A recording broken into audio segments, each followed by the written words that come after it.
Okay, thank you, Laura, and thank you, Gabriele, for introducing me.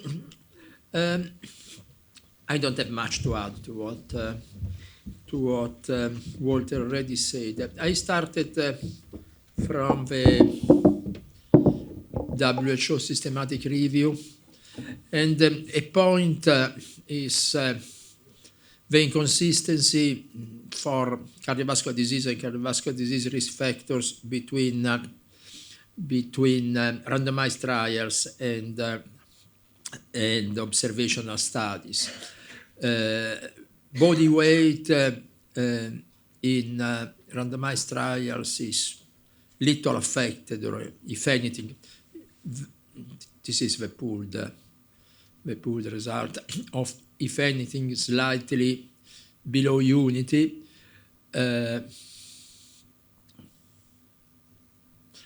And that's the randomized trials. The only addition I made to the WHO review is this study published last week on Nature Metabolism, which randomized sweeteners plus sweetener answers, so low or no calorie sweeteners versus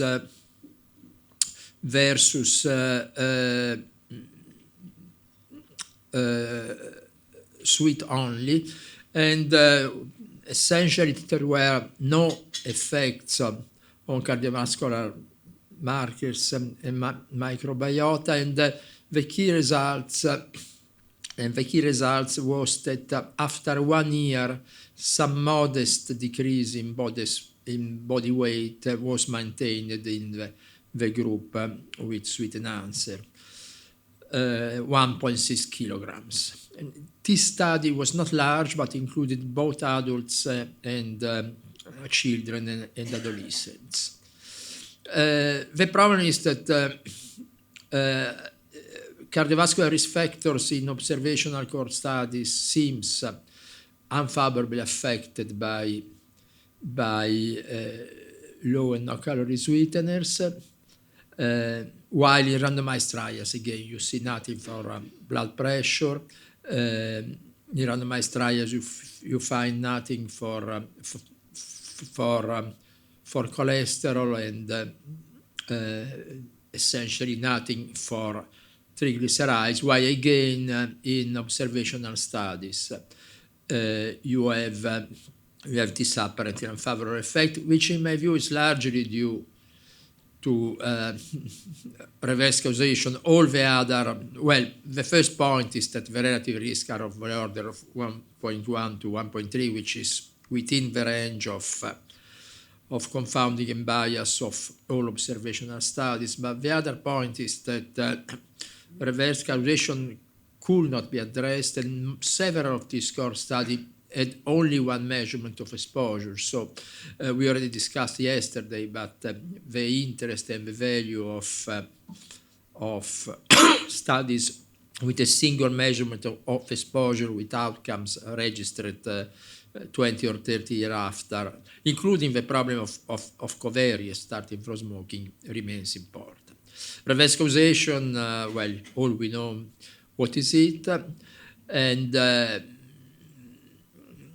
the inconsistency, in my view, is largely due to reverse causation. There were sensitivity analysis in strata, allowance for several covariates, including body weight, limitation. But again, well, John will address again the issue later on, but the point of reverse causation, in my view, is very difficult to eliminate from observational studies. Substitution is a possibility to address and at least understand the extent of the bias.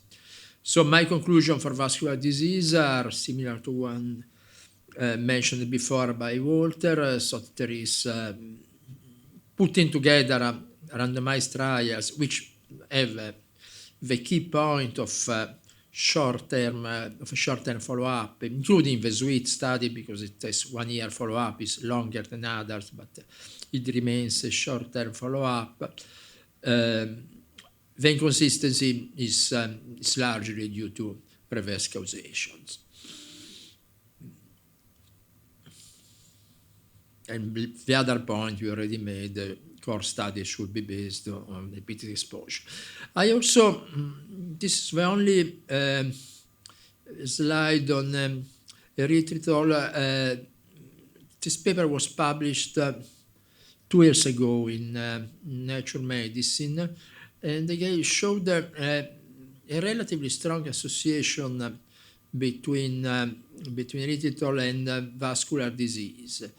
The relative risk are relatively convincing, and again that goes along the analysis of the Harvard cohorts. So this is, in my view, the major, if not the only, open issue on polyalcohols and vascular disease. Cancer, essentially there is nothing. This is all cancers. There was something on bladder cancer which was influenced by the early studies on saccharin in the 70s and 80s. We ran a systematic review in 23 to update the WHO report. We added 48 papers, and we evaluate the relation between highest and lowest levels of consumption, and ran meta-analysis only for the cancer sites, for all cancers, and for cancer sites for which at least 4 studies were added. This is all cancer is exactly 1, the overall relative risk. Pancreatic cancer, there was a paper published in 23 on the French cohort, I believe, which did not find a lot. Overall, there is nothing.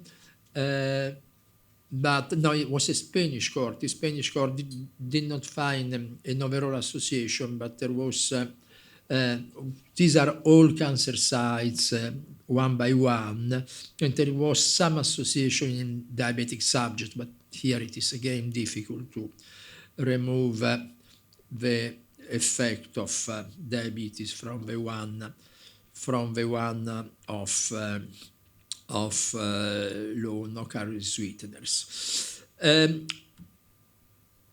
IARC monograph 134 was published was run in 23, June 23, and it classified aspartame as possibly carcinogenic to humans, not in relation to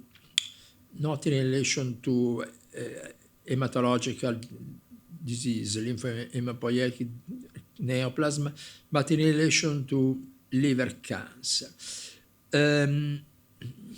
In fact, just a few weeks after the monograph meeting, so the release of a summary in the Lancet Oncology and of the press releases, the Women's Health Initiatives was published, and they found essentially no association. They found no association between aspartame and liver cancer. You see the numbers are relatively limited. Number of exposure is 30-20, but there was no association. So again, also for cancer, overall we found no relationship. The the Istituto Ramazzini studies Walter mentioned before are strange studies. Nobody has been able to replicate them, neither to check them. So this is something strange in the literature.